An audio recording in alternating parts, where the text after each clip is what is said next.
যুবসাথী আর একটা ক্ষেত মজদুর যারা কৃষক তাদের আমরা টাকা দিই 10,000 টাকা করে, যাদের 1 একরের বেশি জমি আছে, যাদের 1 কাঠাও জমি আছে তারাও 4,000 টাকা করে পায়। কিন্তু ভাগচাষী যারা কোনোদিনই কিছু পেত না তাদেরও আমরা 4,000 টাকা দেবো বলে অ্যানাউন্স করেছিলাম।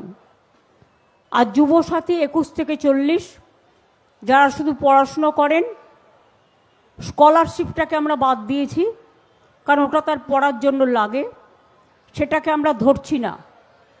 বাদবাকি অন্য কোনো স্কিম না পেয়ে থাকলে তারা সকলেই, আমরা বলেছিলাম 1 এপ্রিল থেকে টাকাটা তাদের অ্যাকাউন্টে যাবে।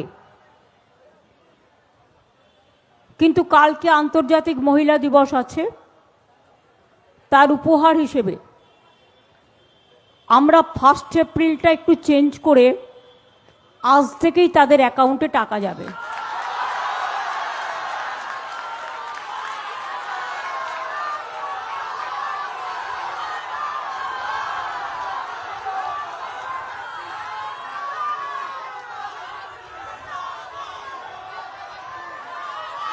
একুশ থেকে 40 বছর পর্যন্ত যারা আছেন, প্রায় 90 লাখ থেকে 1 কোটি ছেলেমেয়েরা এই দরখাস্ত করেছেন, যারা অন্য কোনো স্কিমে নেই, শুধু স্কলারশিপ পায়। স্কলারশিপ কন্যাশ্রীকে আমরা ধরছি না, কারণ তাদের এটা প্রাপ্য পড়াশোনার জন্য। যারা স্টুডেন্ট আছে, মেধাশ্রী আছে, ঐক্যশ্রী আছে, শিক্ষাশ্রী আছে, স্বামী বিবেকানন্দ স্কলারশিপ আছে, সবুজ সাথী আছে, তরুণের স্বপ্ন আছে, এগুলোকে আমরা ধরছি না।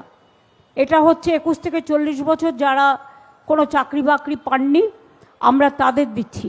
এবং যারা অ্যাপ্লাই করেছে, প্রায় 1 কোটি ছেলেমেয়েরা অ্যাপ্লাই করেছে।